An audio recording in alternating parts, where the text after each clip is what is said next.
अगर गुरु तुम्हारा प्रबल हो जाए तो मैं आपको सत्य कहता हूं, जीवन के झंझावात से तुम उसी क्षण मुक्त हो जाओगे, उसी क्षण, दूसरा क्षण नहीं लगाना पड़ेगा। गुरु होना, कभी कभी तुम थोड़ा कंफ्यूज हो जाते हो। एक तरफ मैं तुम्हें कह रहा हूं कि गुरु सबल होना चाहिए, एक तरफ मैं तुम्हें कह रहा हूं गुरु थोड़ा शक्तिशाली होना चाहिए, थोड़ा भक्ति वाला होना चाहिए, थोड़ा तपस्यावान होना चाहिए, और दूसरी तरफ मैं तुम्हें एक और बात कह रहा हूं। ज्यादातर लोग कहते हैं कि संतों की कृपा से, गुरुओं की कृपा से भगवान मिलते हैं। हाँ, आप समझ रहे हैं? भक्तों की ये बात है और भक्त ऐसा मानते हैं कि संतों की कृपा से, गुरुओं की कृपा से भगवान प्राप्त होते हैं। लेकिन मैं एक बात कहूं, भगवान तो मिलना बहुत आसान है, अच्छा संत मिलना थोड़ा मुश्किल काम है। अच्छा संत बिना भगवान की कृपा के नहीं मिलता। बिनु हरि कृपा मिले नहीं संता। जब तक परमात्मा की कृपा न हो जाए, जब तक ईश्वर की कृपा न हो जाए, तब तक तुम्हें अच्छा गुरु और अच्छा संत नहीं मिल पाता। एक गुलाब को किसी व्यक्ति ने आकर बोला कि तुम्हारे में लाल रंग ही क्यों निकालते हो, तुम लाल रंग के क्यों हो, और तुम इतने सस्ते क्यों बिकते हो, 2, 4, 5 पैसे में तुम्हारी बिक्री हो जाती है, तुम 10-5 रुपए केजी बिक जाते हो, इतने सस्ते क्यों बिकते हो तुम? अगर 10-5 रुपए केजी गुलाब बिका तो एक गुलाब की कुछ 2, 4, 5 पैसे कीमत होगी, क्योंकि गुलाब देसी वाला बड़ा हल्का होता है। तो किसी ने कहा गुलाब तुम इतने हल्के क्यों हो और एक ही रंग के क्यों हो, ये 2 बातों का जवाब देना।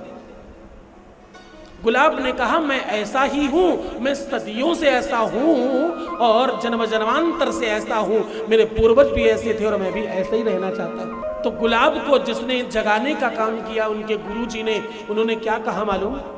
बोले तुम्हारे पूर्वज अगर सामान्य थे तो ये जरूरी नहीं कि तुम सामान्य रहो।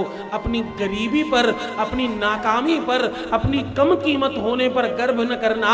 तुम्हें गर्व करना है तो अपनी उन्नति पर गर्व करना, उन्नति के लिए गर्व करना। हाँ, गुलाब तुम्हारे अंदर और भी बहुत रंग है। देखो तुम्हारी ये जो डंडी है, ये जो तुम्हारी टहनी है, ये हरी है, इसमें हरा रंग भी है।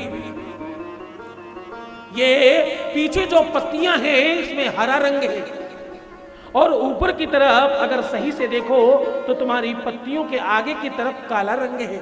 तुम्हारी इस टहनी के नीचे का अगर हम त्वचा निकाल दे, खाल निकाल दे, तो अंदर सफेद रंग भी निकलता है।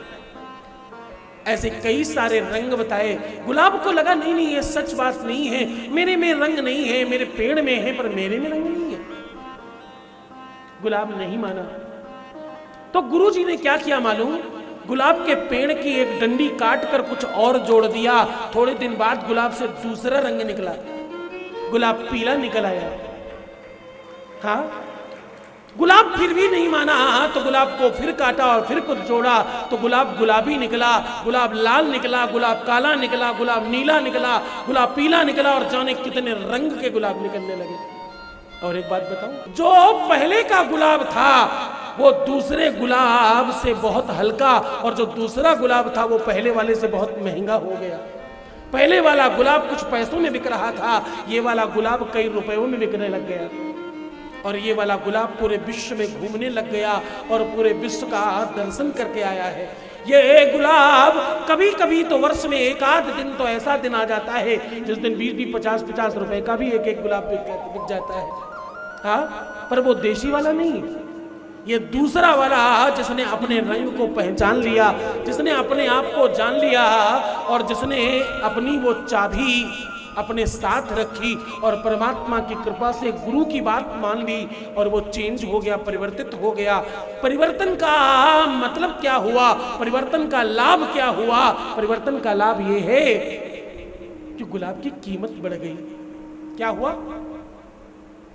गुलाब की कीमत बढ़ गई, गुलाब की वैल्यू बढ़ गई, और गुलाब की यात्रा बढ़ गई, गुलाब की पसंद बढ़ गई लोगों के लिए, और गुलाब के चाहने वाले बढ़ गए। जैसे ही तुम गुरु की बात मानते हो और गुरु के अनुकूल चलते हो, गुरु के पथ पर चढ़ते हो और गुरु के सानिध्य में चलते हो, तो तुम्हारी कीमत, तुम्हारा मूल्य और तुम्हारी वैल्यू बढ़ जाती है। तुम्हारा जीवन सरल और सहज हो जाता है। एक बात बताऊं, वो गुलाब को ठीक करने वाला जो व्यक्ति था, जो गुलाब का गुरु जी था, वो कौन था मालूम? वो कोई संत महात्मा, अमरात्मा, सिद्धात्मा, योगी, यति, मुनि या कोई पंडित पुजारी बाधा नहीं था। वो एक माली था जो गुलाब के लिए गुरु बनकर आया और जीवन चेंज कर करके चला गया।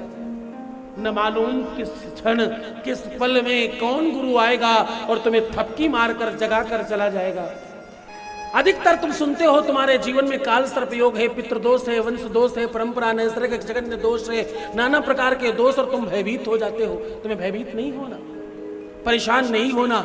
अपने घर से 5 चावल के दाने ले लीजिए। कितने?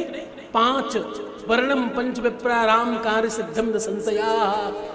5 चावल के दाने अपने बाएं हाथ पर रख लीजिए और एक नया घट, एक नया कलश लाइए। ऐसा कलश लाना जिसमें पानी ठंडा हो जाता हो, जो बालू से बनाया हुआ हो।